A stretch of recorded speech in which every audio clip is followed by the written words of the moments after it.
Welcome to the latest edition of the Delfont Mackintosh Theatres podcast.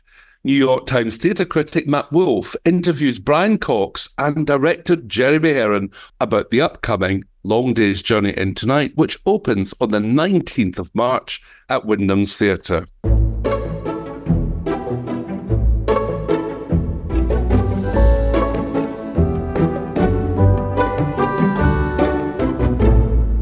So thank you both very much for being here. It's a great joy to talk about a play near and dear to my heart, and I think to the hearts of many people. I'd love just to hear from both of you about your prior associations with this play, if there are any, and your kind of thoughts about it as a piece. Is it a play that you've long wanted to do and that you've long wanted to do together? It's one of the greatest plays ever written. And I've always loved it. And I've always, never known how to do it, because I think the casting of Tyrone is really difficult. And, with due respect to all of the wonderful actors that have had a go at it, I never wanted to do it with an English actor because I could never find that kind of sensibility. There's something very specific about the kind of Celtic love of language and the drinking culture and what O'Neill was writing into that I thought it would have to be an American or an Irishman. And Brian and I had a wonderful meeting, and we had lunch, and we chatted away about everything apart from Long Day's Journey Into Night.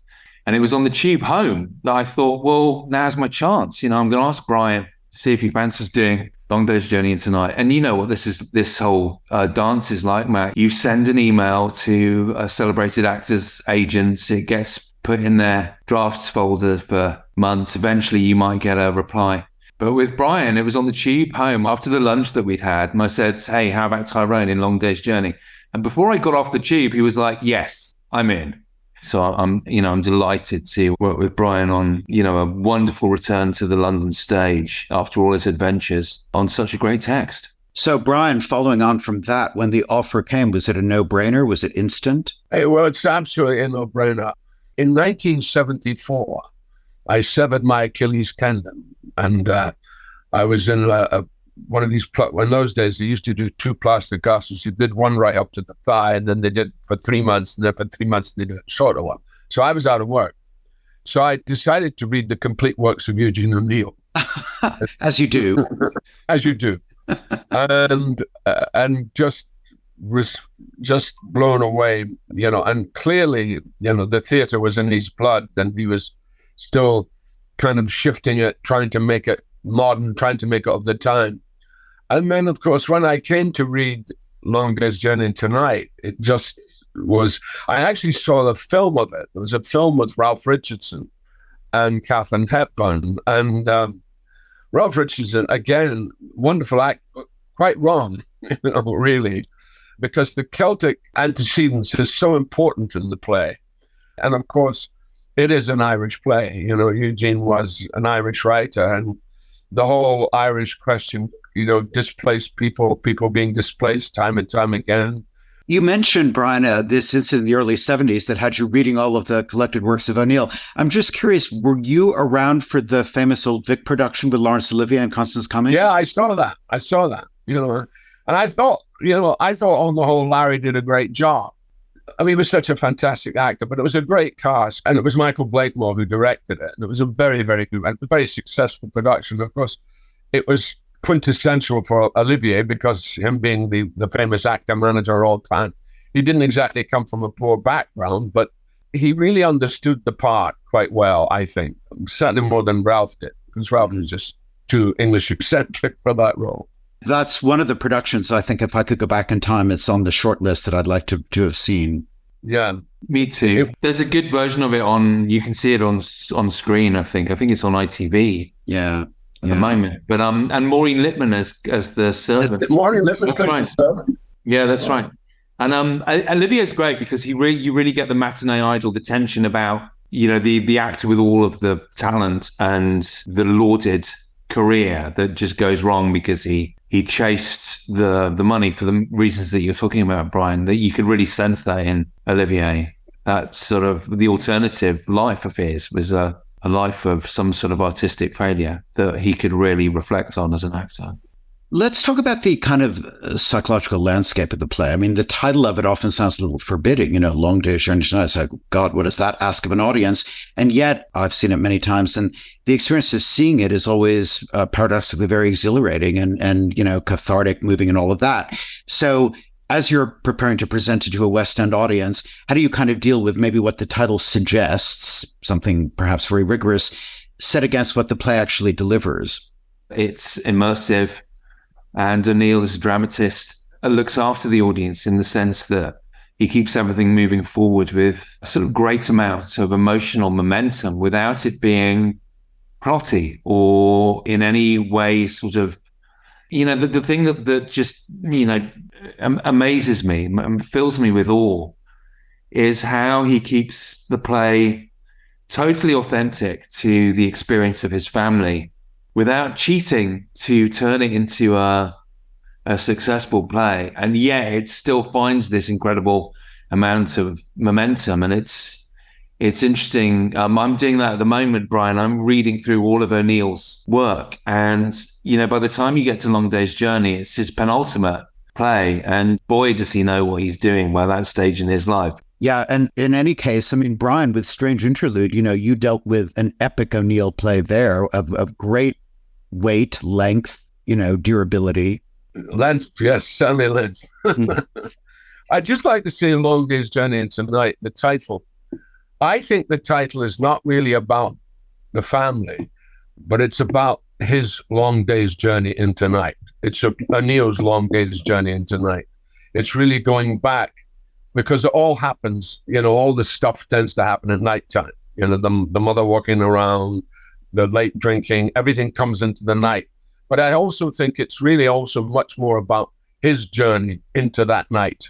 I've been, and I'm sure you have as well, to the Monte Cristo cottage, where the play takes place. And I just wonder, I've seen various productions over the years that have greatly abstracted the location. I've seen others that have gone for verisimilitude. Tell us a little bit about what you want the look of the piece to be. Well, my ideal version of most shows is to have no set at all. And just to have, what the actors need in order to function realistically so that they can feel that they're committed to the character and that there's nothing that's going to pop them out of that. So, there'll be regular furniture and there'll be period. But we're not doing, I've seen a load of productions and I've seen pictures of a load of productions. And what the mistake that it seems to me that people end up doing is that they end up making too big a space, and absolutely right, and essentially sort of operatic space, and actually it's a modest room in a relatively modest house. So we're just concentrating on the space and the light. So no windows, some woodwork that's consistent with that sort of clapboard house that is ombreed off into darkness.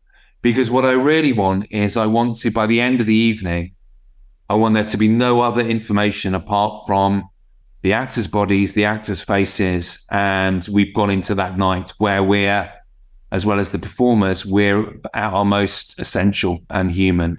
And it's interesting that specifically, Brian, your character's doesn't dress fancily. Not at all. It's sort of, an old linen suit for work in the garden. He'll put a jacket and a tie on, but he won't spend any money on his own dress because that's what he does for a living. Brian, have you been to the Monte Cristo cottage? I have indeed, and it was a shock to me because, as Jeremy rightly said, I've always found that I think it's the exigency of stage productions. It's always a bit too large, the sense of space. Well, they didn't have any space. They really didn't have any space. Jimmy Tyrone's room was literally over the front porch. It was a tiny room that James lived in. And that spare room that they talk about was really also a tiny room. It was really more like an English, it was quite English to home in many ways, with the upstairs and group of rooms and then downstairs with the parlor and so it was really rather surprising and also very dark because at the back of the house, there's a sort of ha-ha where it kind of slopes up. So there was no light in the garden whatsoever. You go, oh my goodness, this is Monte Cristo cottage. It's very modest, Yes, you really feel too the lowering presence of the ceiling, and you can imagine a claustrophobia with Mary present even in her absence by her footsteps. Given that O'Neill didn't want the play performed, it is interesting to me how frequently it's performed, not least in London. The Jeremy Irons, Leslie Manville production wasn't all that long ago, at Wyndham's, in fact. Why do you think the play has this kind of appeal and currency that people keep returning to it? I think that's what's just really thrilling about this, is the play really happens. The terrific parts, even Kathleen the maid is a really funny, lovely, poignant part in the right hands. And I just think it's constantly performed because it's one of those bucket list roles. For someone like Brian, and audiences are going to be queuing up to see him with a text that is that complicated, nuanced, complex, layered, but also light and funny, and it takes you on a whole journey. So I think that's why I personally feel that's why it's constantly performed. It's not like how Shakespeare is constantly performed because it's available for, new interpretation. It's because it's a feast of acting. We have arguably the best actors in the world in this city, and they're going to come towards material like that. What do you feel, Brian, about that? I've been doing this for 60 years now, and I've always had that problem of knowing what to do next and going away from the obvious. When everybody say you should go there, I'm going, no, I'm going to go there. Partly perverse, but also to do with not falling into the trap of easy success. I look back on actors in my generation, and so many of them disappeared, sort of very promising young actors who we never hear of again, And I think that what James needed to do was maintain something, except he maintained it in the wrong way. There was two choices. There was either the financial choice or was the career choice that Booth, who was really quite heroic in many ways, considering what had happened with his brother assassinating the president and how he had to deal with all that. That was a huge thing for him. James never had that problem. He just never had that. That was a big problem for him, the major actor of America, as he was. And, and it broke his heart as well. Eugene is a much more interesting prospect because he's a writer. He's essentially a writer, so he can write his way out of the situation. Jamie isn't. Jamie is really, I think, apart from Mary, who's quite a tragic, is really a very tragic character, Jamie Jerome. And in relationship to the family, his place in the family and being the oldest child, that's always sometimes a difficulty too. I think that's why people love the play, because it is a play, everybody can identify with, because it is about family. It is such a fierce look at the nature of family, probably more than any other play in drama. You were talking about the size of not making it too capacious and insisting on a kind of intimacy. To what extent does Wyndham's as a venue participate in that? I know I saw you there, obviously, Brian, in the Weir, and Jeremy, you took People, Places and Things there from the National. So you both know Wyndham's. Is it a good venue for this play? It's a good venue for any play. I mean, it's the best playhouse in the West End, I think. It's of an intimate scale. You've got, nearly 800 seats in there, and every seat is a cracker. So it's wonderful to produce in, and it's wonderful to direct in. Sidelines are magnificent. The acoustic is great.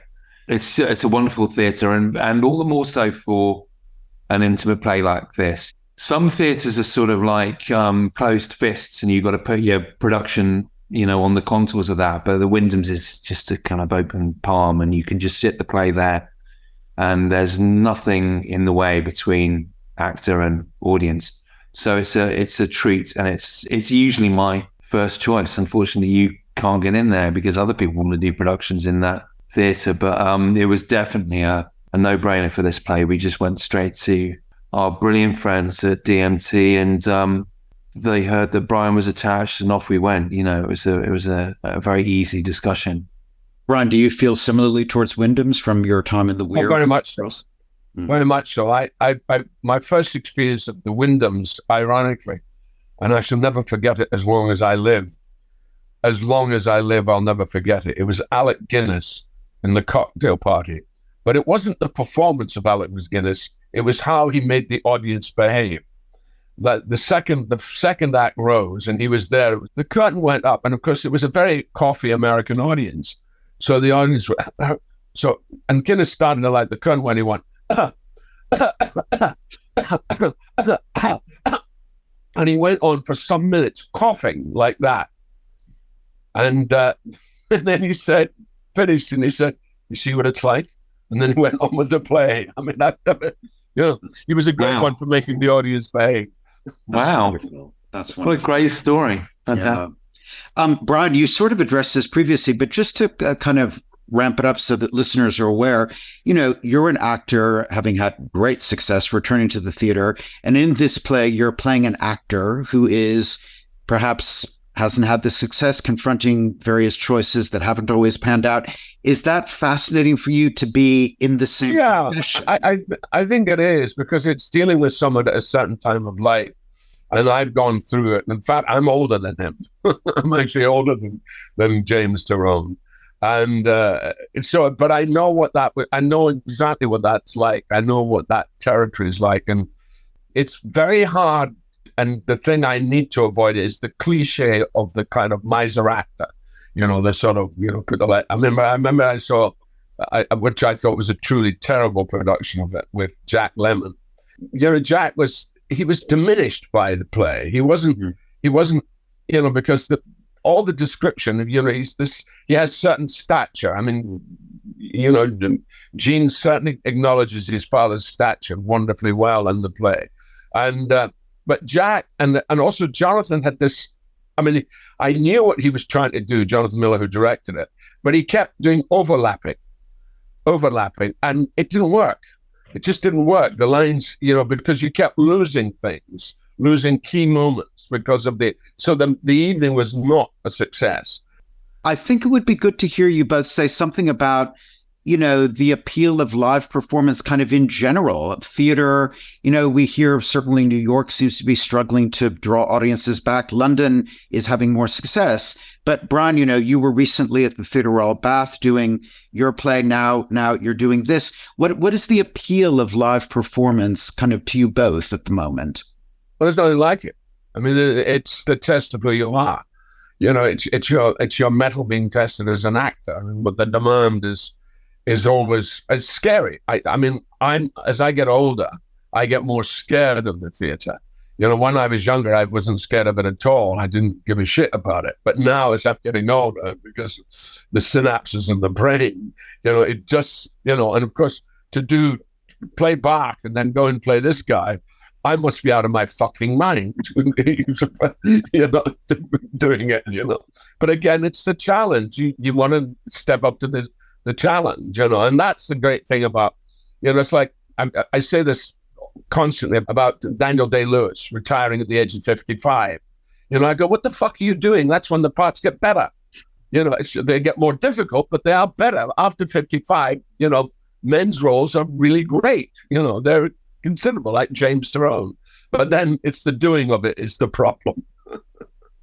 What do you find, Jeremy? I mean, you've got Brian doing this, Woody Harrelson and Andy Serkis. You've had Amy Adams. I mean, clearly the appetite to work in the theater is there. Why is that? I just think it's a great form. And I think, in an era of, inverted commas, fake news where objectivity is contested and, there's a sort of sense that what you say is important, that it's a place where you can have differing points of view. You can hear contradictory ideas jumbled together. It's of a human scale.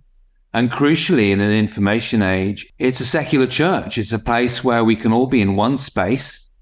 We can look at each other. We can share an experience. And it's a positive. The whole experience, if it's done with a certain level of honesty, generosity, and virtuosity, it's a good place. And in this day and age, that feels like something to hold on to.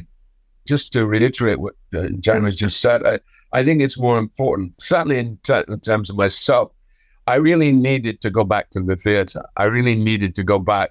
It's great, all the kudos and all the stuff and shows and all that, but it's metal testing.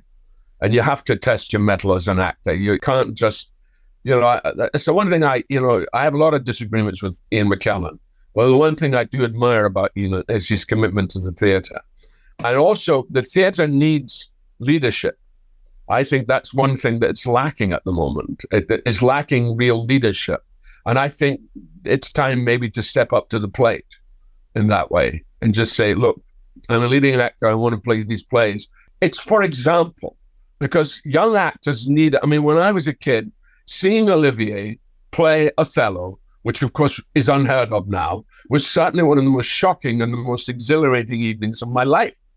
I mean, it was just the sheer balls of the man was astonishing. And we don't see a lot of that now. We don't see a lot of that thing in acting now. I mean, there's some great actors, and the theatre in England, I think, at the moment is amazing. The Best of Enemies, the Motive in the Queue, and This England, the Gareth South, I've been very, very impressed what it is. But it does need, in terms of the acting, a bit more leadership, a bit more stepping up to the plate, really. And just to finish, what would you like audiences to take away from this play in particular? You've spoken very eloquently about live performance, but what about from this play? Well, I mean, they'll take away from it one of the great experiences. This is a man who wrote a play who didn't want it to be performed, but it's so incredibly theatrical, whether he couldn't help himself but write a most extraordinary theatrical piece. And that's the power of the play, and it works on every level. Jeremy? I would just say, it's one of the greatest plays ever written. And if we get it right, we offer an audience a depth of experience that you can't get in any other art form. Absolutely. Absolutely. Well, that, I think, wraps it up beautifully. Many thanks to Brian Cox and Jeremy Herrin. Thanks, Matt. Thanks a lot, Matt. If you've enjoyed this podcast, go to our website, www.delfontmackintosh.co.uk for this and all our Delfont Mackintosh Theatre shows, and also to find out about the next edition of our podcast.